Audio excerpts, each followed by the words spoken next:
وسلم اما بعد فاعوذ باللہ من الشیطان الرجیم بسم اللہ الرحمن الرحیم اہدنا الصراط المستقیم صدق اللہ مولانا العظیم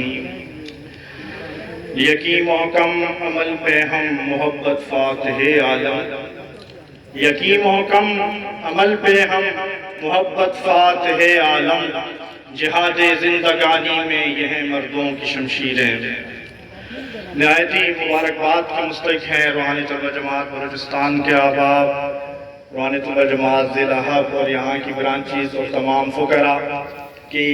جنگل میں منگل کا سما ہے۔ اس علاقے میں اللہ والوں کی قدم گنجا فرمانے کی وجہ سے جو رونقیں اور جو بہاریں ہیں، آج اس روحانی طلبہ جماعت کے حوالے سے کچھ معلومات عرض کرنا چاہے گا۔ آپ جانتے ہیں کہ جو آج کا جدید دور ہے اس کے بہت سارے چیلنجز ہیں، بہت سارے مسائل ہیں۔ آج کے نوجوان کو یہ سجائی نہیں دیتا، یہ سمجھ نہیں آتا کہ کس طرف وہ اپنے قدم بڑھائے۔ جس طرف دیکھتا ہے تو طرح طرح کی باتیں، طرح طرح کے دعوے اسے سنائی تو دیتے ہیں، لیکن کوئی راستہ اس کو سجائی نہیں دیتا۔ کہیں ایتھیزم کی بات ہے، خدا سے انکار کی طرف لوگوں کو لے کر جایا جا رہا ہے، اور دوسری جانب دیکھتے ہیں تو اس قدر نفرتیں ہیں، اس قدر گھٹن کا سما ہے کہ کچھ لمحے اس جگہ اس محفل میں بیٹھنے کو نوجوان آج کا تیار نہیں ہے۔ ایسی موقع پر، ایسے ماحول کے اندر آج کے جدید نوجوان کی سوچ اور اس کے مزاج اور اس کی طبیعت کے مطابق اگر صحیح اسلامی تعلیمات اس کو اگر کہیں مل رہی ہیں تو وہ میرے مرشد کی بارگاہ ہے، کہ جہاں نوجوان نہ صرف اپنی دنیا کو بہتر کرنے کے لیے پرعزم ہوتا ہے، اپنے آپ کو تیار کرتا ہے، اپنے معاش کو بہتر کرتا ہے، تعلیمی میدان میں ایک بلند مقام حاصل کرنے میں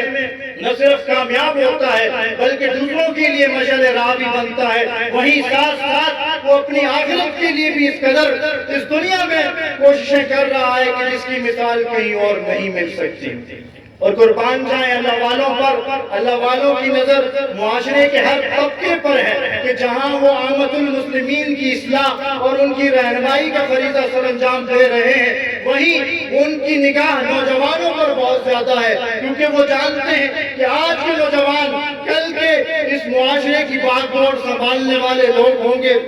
آج ان کی بنیادوں کو مضبوط نہیں کیا گیا، آج ان کی تربیت نہیں کی گئی تو پھر شکوے اسی طرح سے باقی رہیں گے جیسے آج باقی ہیں۔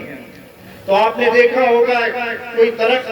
تو بعد میں بنتا ہے، پہلے وہ ننھا سا پودا ہوتا ہے، اس پودے کی نگہداشت کی ضرورت ہوتی ہے، اس کا خیال رکھنے کی ضرورت ہوتی ہے، اس کو وقت پر پانی دینے کی ضرورت ہوتی ہے،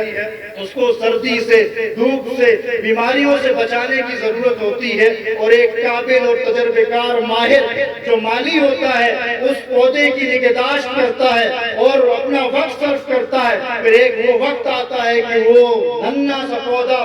ایک درخت بنتا ہے اور اس درخت سے پھر لوگوں کو فائدہ ہوتا ہے۔ تو اللہ والے نوجوانوں پر یہ نظر رکھتے ہیں، اور روحانی طلبہ جماعت کا پلیٹ فارم کوئی آج کا پلیٹ فارم نہیں ہے، یہ حضور سونا سید اللہ مرکزہ نے اس کی بنیاد رکھی، اور آج حضور قبلہ عالم کے زیر سایہ یہ پیغام پھل رہا ہے، پھول رہا ہے۔ اس جماعت سے تعلق رکھنے والے نوجوان جو بظاہر گھوٹوں دیہاتوں سے جن کا تعلق تھا، انہوں نے تعلیم میں آگے بڑھے ہیں اور اس مقام پر پہنچے ہیں کہ آج وہ کسی اور کی اصلاح بھی کر سکتے ہیں، کسی اور کے لیے رہنمائی کا وہ سبب بن سکتے ہیں۔ روحانی طلبہ جماعت نوجوانوں کے اندر ایک حوصلہ، ایک وسیع سوچ پیدا کرنے کی ایک عظیم تنظیم ہے کہ جس کے ذریعے سے نوجوان اپنے معاش کو بھی بہتر کر سکتے ہیں، اپنی جاب، اپنے تمام معاملات کو بہتر کر کے معاشرے کے فعال رکن بن سکتے ہیں۔ کچھ عرصہ قبل آج اس کا بھی فیڈرل پبلک سروس کمیشن کے تحت ایک انٹرویو تھا، اور اس انٹرویو میں الحمدللہ جو سوالات ہوئے، سوالات کا آغاز ہی انہوں نے یوں کیا کہ آپ کے نام میں جو طاہری لکھا ہوا ہے اس کا مطلب کیا ہے؟ اور طاہریوں کو تو موقع چاہیے۔ وہ انٹرویو کم تھا، تبلیغ کا سما زیادہ بن گیا۔ آج اس نے وہاں تعارف اپنا حضور قبلہ عالم کی نسبت سے کروایا اور ان کو بتایا کہ آج اگر میں آپ لوگوں کے سامنے بیٹھا ہوں تو اس شخصیت کی برکت ہے کہ جس نے یہ حوصلہ، یہ جذبہ پیدا کیا کہ میں یہاں تک پہنچ سکوں۔ اور الحمدللہ کئی سینکڑوں اسٹوڈنٹس کے اندر اللہ تعالیٰ نے کامیابی سے نوازا، اور میں ایک فیڈرل گورنمنٹ کالج میں الحمدللہ سرو کر رہا ہوں۔ بعد میں ہم بیٹھے تھے چند دوست، گاؤں اسماعیلانی ایک کوٹ ہے، وہاں سے لوگ تشریف فرما بھی ہوئے، تو ان کے ساتھ ڈسکشن ہو رہی تھی، تو دوست پوچھ رہے تھے کہ آپ کو کون سی کتاب نے زیادہ فائدہ دیا، کون سی تیاری جو آپ نے کی جس نے فائدہ دیا؟ تو میں نے ان سے کہا فائدہ تو سجن سائی نے دیا، کیونکہ جو سوالات وہاں پوچھے گئے، جس انداز سے سوالات پوچھے گئے، ان کی تربیت جو اللہ والوں نے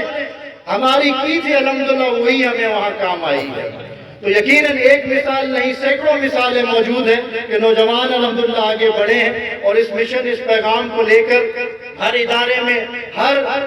جگہ پر وہ اپنی خدمات سر انجام دے رہے ہیں۔ اور یہاں پر بھی جو الحمدللہ نوجوان موجود ہیں، اسلام المسلمین کے دوستوں سے گزارش ہے جتنے احباب یہاں پر موجود ہیں، اپنے بچوں کو، اپنے چھوٹے بھائی وغیرہ، ان تمام کو روحانی طلبہ جماعت کے ساتھ منسلک ضرور کریں۔ اگر آپ چاہتے ہیں کہ وہ ایک باادب فرد بنے، معاشرے کے کامیاب فرد بنے، تو ضرور ان کو روحانی طلبہ جماعت کے دوستوں کے ساتھ منسلک کریں، تو انشاءاللہ آہستہ آہستہ ان کی تربیت ہوگی، تعلیمی معیار بھی ان کا بہتر ہوگا، اپنے معاش کو بھی وہ بہتر کریں گے۔ اور یہاں کے جو نوجوان ہیں وہ کوشش کر کے معاش کے حوالے سے بھی کوششیں کر سکتے ہیں، اور یہاں پر بالخصوص یہ گوٹ کا دیہات کا علاقہ ہے، تو یہاں پر لوگ مختلف طرح کا مال سنبھالتے ہیں، جس میں بکریاں ہیں، دیگر جانوروں کو ان کی دیکھ بھال کرتے ہیں اور ان کی خرید و فروخت کرتے ہیں۔ اب تو اس کو وہاں پر گوٹ فارمنگ نارملی اس حوالے سے کہ لوگ شہروں کے اندر یہ انتظام کر رہے ہیں، تو یہاں کے نوجوان تعلیم بھی حاصل کریں اور ساتھ ساتھ اس ہنر کو بھی سیکھیں، اپنے بڑوں سے ان تجربہ حاصل کریں، اور اس کو باقاعدہ منظم انداز سے اگر اس کاروبار کو کر کے نوجوان ہمارے آگے بڑھتے ہیں، تو تعلیم کے ساتھ ساتھ وہ اپنی معاش کو بھی بہتر کریں گے۔ اور یہاں کے نوجوان بہت ٹیلنٹڈ ہیں، وہ کوشش کریں کہ جتنی تعلیم یہاں ان کو مل سکتی ہے وہ یہاں حاصل کریں، پھر وہ کراچی شہر دور نہیں ہے، یہاں سے اس طرف نکلیں اور تعلیمی اپنی قابلیت معیار کو بڑھائیں، اور آگے بہت ساری اپرچونٹیز، بہت سارے مواقع آپ کے منتظر ہیں، کیونکہ اللہ والوں کا سے تعلق رکھنے والا فرد اگر محنت تھوڑی کرتا ہے، اللہ والوں کی نسبت اور برکت کی وجہ سے اجر اور اس کا نتیجہ اس کو بے شمار ملتا ہے۔ تو یہاں کے نوجوان بالخصوص حضور قبلہ عالم کئی عرصے سے یہ بھی ارشاد فرما رہے ہیں کہ نشے سے، گٹکے سے، پان سے، ان چیزوں سے بھی آہستہ آہستہ اپنی جان چھڑائیں، کیونکہ یہ نشہ جو ہے یہ صحت کو بھی برباد کرتا ہے، اور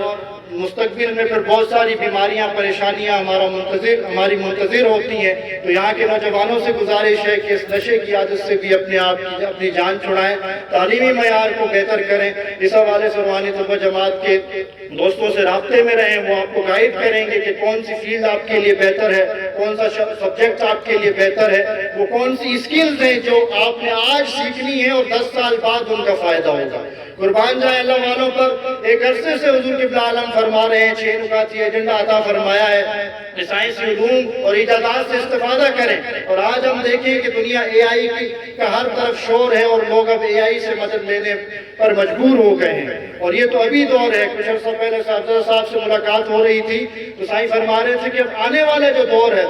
وہ کوانٹم کمپیوٹنگ کا دور ہوگا، وہ اے آئی سے بھی بہت آگے کی چیز ہوگی، تو اس کے لیے بھی ہمیں تیار ہونا ہے۔ قربان جائیں ایسے رہنما، ایسے گائیڈ ملے ہیں کہ جو آج کی بات نہیں کرتے، آج سے آنے والے دور کی بات کرتے ہیں، اور اپنے متعلقین اور دوستوں کو، تعلق رکھنے والوں کو تیار کرتے ہیں کہ کمر بستہ ہو جاؤ، آگے آنے والا زمانہ ذرا مشکل ہے، کٹھن ہے، تو اس کے لیے تیار ہونا ہے۔ وہ سب سستی ہمارے اندر ہے کہ ہم اس پیغام کو بر وقت وہ اہمیت نہیں دے پاتے جو اللہ والے ہماری توجہ مبذول کروا رہے ہوتے ہیں، لیکن جن دوستوں نے بھی اس پیغام کو سمجھا ہے، قدم کو آگے بڑھایا ہے، آج الحمدللہ وہ سرخرو ہیں اور ہمیشہ سرخرو ہوتے رہیں گے۔ تو یہاں کی امید ہے جو دوست احباب ہیں ضرور روحانی طلبہ جماعت کی برانچز کو زیادہ مستحکم کریں گے، ان کو زیادہ وقت دیں گے، ان پر شفقت کا ہاتھ رکھیں گے۔ انشاءاللہ یہی نوجوان کچھ عرصے بعد ہمیں بہت اونچی پوسٹوں پر نظر آئیں گے اور کامیاب زندگی گزارتے ہوئے نظر آئیں گے، کیونکہ ہم پر نظر ہے مرشد سجن سائیں کی۔ سبحان اللہ، سبحان اللہ۔